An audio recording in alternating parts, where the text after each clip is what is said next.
Hey everybody, welcome back to the How to Write a Book podcast. How to Write a Book podcast. Yes, this is us. All right, y'all. In this episode, we're going to talk about the zero draft. The zero draft is awesome. It is such a cool tool. And turns out I've been using it and I had no idea I was. Let's dive in. Welcome to the How to Write a Book podcast, the show that helps you plan, write, and publish your book, even if you're a beginner or just feel like one. Now, for your host, she's written over a dozen books and helps others bring their books to life. Here she is, Maciel. Hey everyone, and welcome back to the How to Write a Book podcast. What is up, everybody? Yeah, so glad to be back. Happy March 2021. What can we say except it is so good to be here. Yes. And if you're here, I want to say welcome. If you're new here, I want to say welcome. In this show, we help writers become better writers so that they can really dive deep into their craft and also, hey, make income from their fiction. So y'all, if you're here or you just want to write a book and you want some tidbits, that is what we're here for. All right, guys, today we are talking about the zero draft.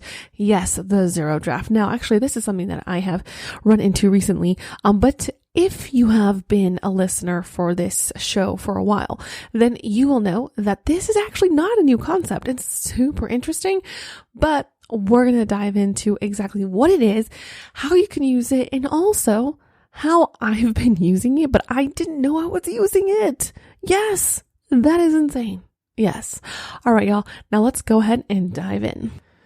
Okay, everybody. So it is super interesting how this came about. I literally had no idea. So I'm going to try to make this a brief for everyone so you can use this for your own writing. So if you feel stuck, if you feel like, for example, you have a world that you really want to dive into, but you just are not sure where to begin. Perhaps you're feeling overwhelmed. That happens a lot too. Like where you're kind of like, I have all these great ideas, but I don't know where I should begin. Or perhaps you have a really deep fantasy world, in which case there are going to be a lot of aspects that you need to cover. There's going to be a lot of magic, for example, or maybe a lot of history. And essentially, the crux of the zero draft is really to say, hey, I'm just going to go ahead and write it. And it's not going to make sense, and it's not going to be clear, and there will be plot holes and character holes, and there will be plenty of characters who just are so flat and the dialogue is stilted.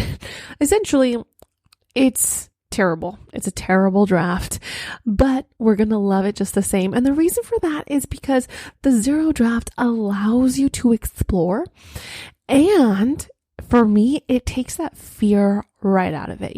Even though, I've written a couple of books already and I've written for other people.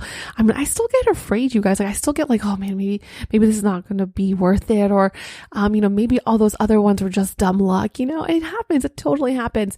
But one thing I've been learning is that if you have that love for something, that love for the book that you really want to write, if it's on your heart, your job is not to judge it. That's not your job. Nope. The creator did not put you here to judge your own work. Instead, the creator's like, I hired you to do the job, not judge the job. It's kind of like if you like work, like you have a job and, you're getting paid to do your job. You're not getting paid to critique your work and to be like, what? These are all the ways in which it's not working and in which I'm going to judge it, but I'm going to spend all my time judging myself instead of actually working. You see how weird it sounds? Like once you kind of like think about it in a more professional way, you're like, wait a second, I should be spending my time producing instead of criticizing. But it's totally okay. Like if you feel that way, I know how you feel. It's totally normal. It happens. And especially because if you are an artist, you can feel really sensitive and really close to your projects. And that is okay. That is okay. We love our work or else we wouldn't be creatives because it's part of us. It brings us spark and inspiration. But with that comes some sensitivity. And one thing I've learned is not to shame yourself. Don't waste your time shaming yourself. Don't waste your time criticizing yourself and telling yourself, oh, if only I could be this way, then it would be so much better. Totally not worth it. Instead, just focus on producing and creating. That's your job. So, long-winded way of saying that the zero draft is really a great way for you to just kind of vomit all over the page and explore. And it really is a little bit like going to an exercise class for the first time. You know, like they have those intro classes where we're like, hey, come on in, join us for, okay, I got cut off there. Whoa. So, they say, hey, come on in, join us for, Pilates or for Jazzercise, your first free class, 30 minutes. You can just see if you like it, see if you can try it out, and the same thing with the zero draft. The zero draft allows you to play, explore without really committing to a project, and just feeling like as if it's not going anywhere. Now, anytime somebody writes a new book, I never say that like, oh, well, this idea sucks. I really don't believe that. I don't believe that there's like a bad idea. I think that there are underdeveloped ideas. There are ideas that need to be fleshed out, ideas that need more time, that need to be fertilized, that really need to have, the hooks, sunken into and to explore. I believe that more than, oh, like that idea is bad. So side note, if somebody's like, oh, your idea sucks, it's like, no, that's probably not the case. It just might need some more fleshing out, maybe some more depth revisions, things like that. So anyways, again, side note, but the whole thing about the zero draft is allowing you to take that Jazzercise class, for the first time and to try it out. So essentially what you're going to be doing is you're going to vomit it all out. And if you are a longtime fan of this podcast, then you'll know that I love dictation. And you guys, with the zero draft, dictation is just like so amazing because you get all of those ideas out and you explore, and it feels really chunky. It really does. So I'm like, right now I'm currently mapping out a 3-part romance series about werewolves, and it's these 3 brothers, and they're called the Ramirez brothers. And essentially I've been really intimidated by this story because I'm like, okay, I know that this is a precursor to a whole world that I've been working on for, a dozen years. And so I'm like, okay, well, how do I do this? If it's a different cover, it's kind of like a different subgenre of what I usually write. And all in all to say that I was a little bit intimidated because I was like, okay, well, where do I begin? Especially because I have so many notes and so many side stories. And I already have, a whole bunch of other stories that feed into this world, but these were going to be a little bit different. And I was like, okay, I really don't know what to do. I don't know where to begin. Oh no, it feels overwhelming. So I started with the zero draft. So I took my dictation device and I just went for it. And there were a couple of times. So I did a live dictation. So live dictation is kind of like when you're talking and you can see the words on the screen, which has pros and cons, because if you see your words, you might want to edit them. However, you can remember what you're saying because it's literally on the screen in front of you versus, and I got cut off again. So versus, I need to keep my finger off of that button. All right, y'all. So now my hands are off the keyboard. Okay. So, versus recorded dictation, which is essentially you have a recording device and then you can transcribe everything. So that's transcription, right? I did a live dictation and I just went for it. Now this is what happened. So I started off strong. I was like, okay, here we go. I'm just going for it. I'm just saying names and I'm also saying things like, oh, this could happen, or perhaps this is what happens next. And I also did things like, and then something big happens here and he feels betrayed. Like I literally put that. And, as I did my research into zero drafting, this is totally acceptable, totally normal, and also very welcome. So you don't have to feel like, oh my gosh, no, this is terrible. No, instead you have to let yourself go. And then, so once I kind of did that, then I started to kind of hit some road bumps. Like I was like slowing down. I was like, okay, so now, oh gosh, I don't know what to say or do next. So I was tempted to pause my recording and tell myself, well, maybe I should just, revise and look at it later. But no, zero drafting, you got to have that goal, whether it's a timing goal or a word count goal. And I said, I'm going to commit 20,000 words to the zero draft. And for me, that was totally plausible because it's a 3-book series, right? So if you divide a couple thousand words between each of them, that's not a lot for zero drafting, for pre-planning essentially.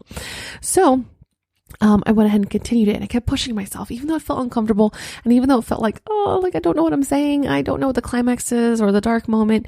I'm just literally just saying some words right here, but I got through it. And eventually I'm now halfway through the 3rd book. And the summary of that is that the story is not perfect. The story isn't even complete, but I'm continuing to push forward. And there is a part of me that's like, okay, well, let me go back and fix it before I finish it. But I know that the right thing to do is to ignore that feeling. Instead, what's important is to keep pushing forward. It's to keep that word count. Because if you feel fear to the point where you're paralyzed from the blank page, then one of the best things to do is to have that deadline and just telling yourself, I'm going to meet the deadline no matter what, no matter how I feel. That's something that I have to constantly remind myself. And so I hope that helps you too. It's like sometimes we feel like our work sucks, and sometimes we feel like our work isn't very good. And sometimes we feel like this is the worst story in the world. But I'm here to tell you that those are just feelings, and you don't have to believe those feelings. And the zero draft really helps you with that. The zero draft helps you to be like, hey, this is going to be messy, and that's okay. It's supposed to be messy. It's supposed to reek.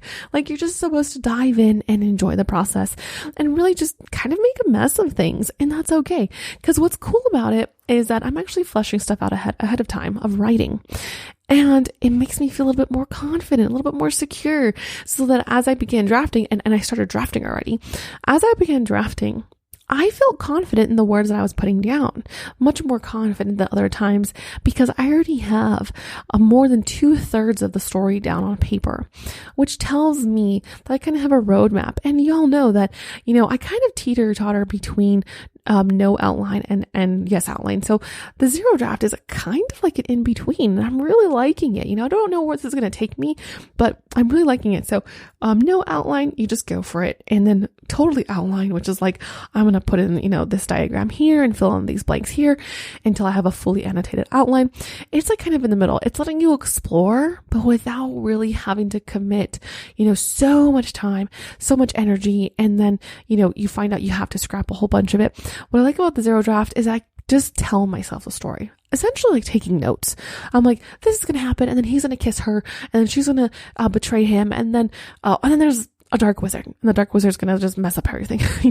So that's kind of what it has on the page. But when I get to see it, I'm like, yes, I think I know I'm going to say from there. And what's cool about that as well is that it does actually speak to my pantsing self, which is like, I see the line, I see what I need to write. And although it's not very descriptive, because I enjoy writing, and kind of going with the words and revising, I can go ahead and kind of make it up from there. It's kind of like a prompt, if you will, just like how we put prompts in the show, which I apologize, I haven't done that recently. And it's funny because literally forgot about it. I've been so like trying to produce content on Instagram and YouTube that I'm like totally forgot about the prompts, and I have the prompts too. But anyways, so that has kind of brought me to this idea that having a zero draft can be really helpful, and it can really help you kind of not feel so nauseous about the blank page. So, that in a nutshell is what I want to say. And let me just do a couple of revision over the points that we covered. So like, what is a zero draft, right? A zero draft is essentially you saying, I'm going to take notes for myself. I'm going to tell a story to myself, mess and all. Now, who should use a zero draft? If you're terrified of the blank page, if you're feeling overwhelmed, you have a huge story, huge background, huge environment, and you just don't know where to begin, then start a zero draft. Zero drafts do not care where you begin and where you end. It's all for you. It's all notes for you. And then also how to use a zero draft. Use a zero draft to the point where you can set a word count goal. Like I would suggest kind of guesstimating. So take what your novel should be. So of course, Google your genre expectations. What's the average word count length for your book? And then say, aim for like a third, aim for 30%, and say, that's going to be my zero draft word count goal, and just keep aiming. And remember that it's going to feel weird. It's going to feel uncomfortable. You're going to feel kind of terrified, and that's totally normal. Keep on writing. Keep on writing. That is the goal. And once you're done with the zero draft, then you're going to have something to work with. And that's the most important thing, because then from there, you can decide, do you want to flesh out the outline? Do you want to keep going? Do you really want to like add some more? Or are you good there? Maybe from there, you're going to take those as prompts and you're going to start writing the story, that too. And then also what's kind of cool about this side note is that you can do a zero draft and then you can do another zero draft, like that's deviated from that. So for example, say you do a zero draft and you're like, you know what? That ending just doesn't sit well with me. It just doesn't quite hit home for me. Then you do another zero draft or a zero draft of the ending, and you can have multiple endings. What's cool about that is that you get to dip your toe in, before making that commitment. And it's cool. But remember, the whole point is writing. So don't spend all your time zero drafting and not actually get to your writing. But I think that once you tackle the zero draft, you're going to feel a lot more confident and you're going to feel really excited to tackle the blank page. Because that's the goal, guys. It's about facing that blank page. All right. Hey, you guys, if you like the show, please leave a review because that helps other writers find the show too. It helps with the algorithm. Secondly, I invite you to follow me on Instagram. So Instagram is where I am now, much more like daily. I check my messages now. Like before, I was like, okay, well, maybe I'll do it later. Absolutely not anymore. So follow me on Instagram. I'm at Massiel Writes, Massiel Writes. You will find me there. I post about the podcast. I post writing tips as well. I'll do some like Instagram reels on like how to make income from your writing. So we're on there a lot more frequently.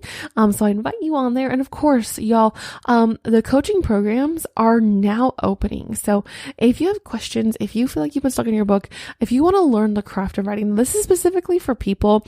I teach people the craft of writing. You know, what do you need to know?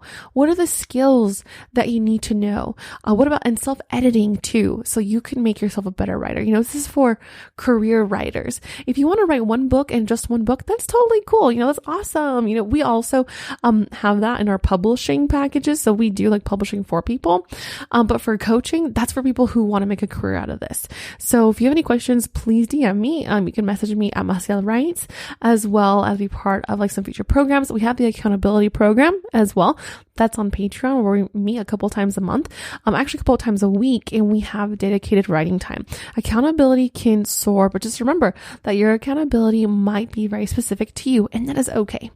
All right, y'all. Again, follow me on Instagram. You're going to find some really cool resources, as well as free ebooks and free audiobooks on there. And so if you have any questions, let me know. I'm here to help you and support you. And remember, your story matters. Your story. It's going to be amazing. It's going to be truly awesome. It should not like just sit in your dreams. It should someday sit on a shelf. All right, y'all. Thank you so much, and we will see you on the other side. Hey there, writer. Thank you for listening to the How to Write a Book podcast with your host, Massiel Valenzuela. If you like the show, we'd be happy if you left a review. For more information on writing and the writer's life, go to www.themassiel.com. That's www.themassiel.com. We'll see you on the other side.